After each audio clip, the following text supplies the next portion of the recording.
is interesting because we're going to stay with that Philly topic because that might be a suitor for this guy. We go from Philly to New York for LeBron James, where he was making center stage news yesterday. He made his first public appearance since informing the Lakers that he would be leaving to join via free agency another team. He was at the Fanatics Fest, and then he sat on the Boardroom Game Plan Summit with CNBC. And here's what he had to say about his future. I heard Warriors, I heard Philly, Miami. This guy just told me to come to the Yankees. People were like, great to make the damn decision, Brian. It's like, okay, it's not just about the team. So many other factors that I'm, factoring in right now on what, not only best fit me as a player, what best fit me as a person, what best fit me as my happiness, and also for my family as well. So there's a lot of, I won't hold you guys up too much longer. I won't hold you guys up too much longer. That was interesting. That was with Rich Kleinman, who is, of course, with the game plan in the boardroom over there. We go to Windy and Jay Will. We got to break it down here and decipher what actually we could take from the comments. Windy, how is the league reacting to LeBron's first public comments and saying, I will be a free agent? Well, Peter, you heard him say there that there's other factors he's considering, and the league basically wants to know, what are those factors? I mean, I don't think there was many people that thought he would actually make the announcement yesterday, but the teams that are after him really are in a dearth of information. And you haven't seen any teams really make any significant changes or do things to their roster to try to appeal to LeBron because they don't really know exactly what he's looking for. They were hoping that that would be articulated a little bit yesterday, and it was not. And what I mean by that, Peter, is like when he was in LA last year, he sort of turned into the third wheel. He didn't have the ball in his hands as much. He was asked to do some different things defensively. Is that something he doesn't want to do anymore? Does he definitely want to have the ball in his hands, for example? Does he want to play fewer minutes? Does he want to have certain things he wants to accomplish to keep himself healthy? Nothing was revealed yesterday. About the only thing that you could consider newsworthy from this was that he said he's considering playing a couple more seasons. So I actually think is important as he evaluates who he may play for. Jay, you're as much of a business guy as a basketball guy to me. LeBron's not telling us anything really, but there are things we can pull from this. What factors do you believe he's actually considering when making this decision? I mean, real quick, Pete, on New York, because I know you're Mr. New York too. I mean, yesterday between the Fanatics Festival, World Cup going on, the boardroom, I mean, there were so many people in town, and I heard multiple players say, hey, like everybody's kind of in a hold and wait position, to Wendy's point about what LeBron is going to do. To me, I often think about this whenever you're around this group is, a lot of people talk about, hey, it's about winning a championship. It's also how you close out a legacy. And when you think about LeBron, you think about maybe the top three greatest player of all time. A lot of people have him slotted number one or number two. And how that legacy finishes matters, guys. So let's just go through it very quickly. If you go out to Steph, that will now be Kevin Durant and LeBron James have gone to Steph. That says more about Steph than I think it says about the way LeBron finishes. If he goes to Minnesota, is he going to be that with LaMelo Ball and Anthony Edwards? I'm not sure. If you think about Miami, he's done that. That's more Espo and Pat Riley. To me, this is about you. Chapter one was Akron, Ohio.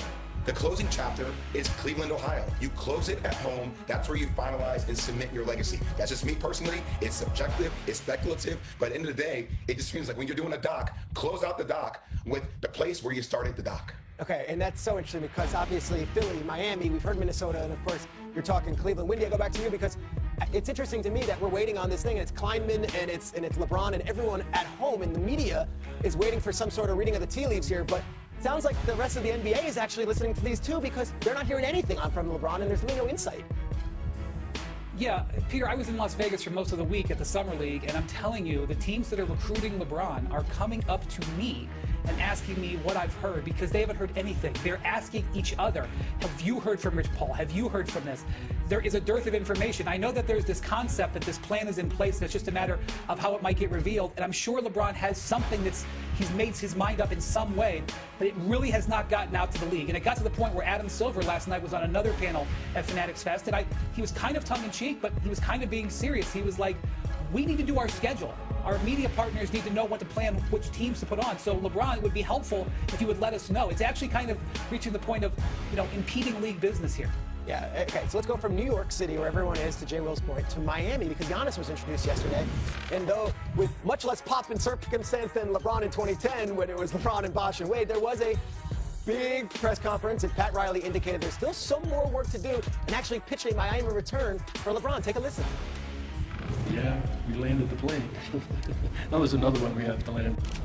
If that happens and, he wants to come to the 305, we got golf course, okay? The weather's nice, Steve Kerr, same thing down here.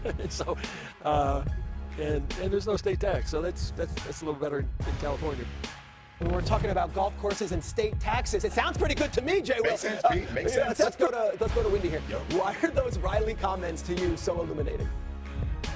Look, he's celebrating Giannis Antetokounmpo, but at the same time actively recruiting LeBron James. And this is what's going on with this particular free agency that LeBron's doing, Peter.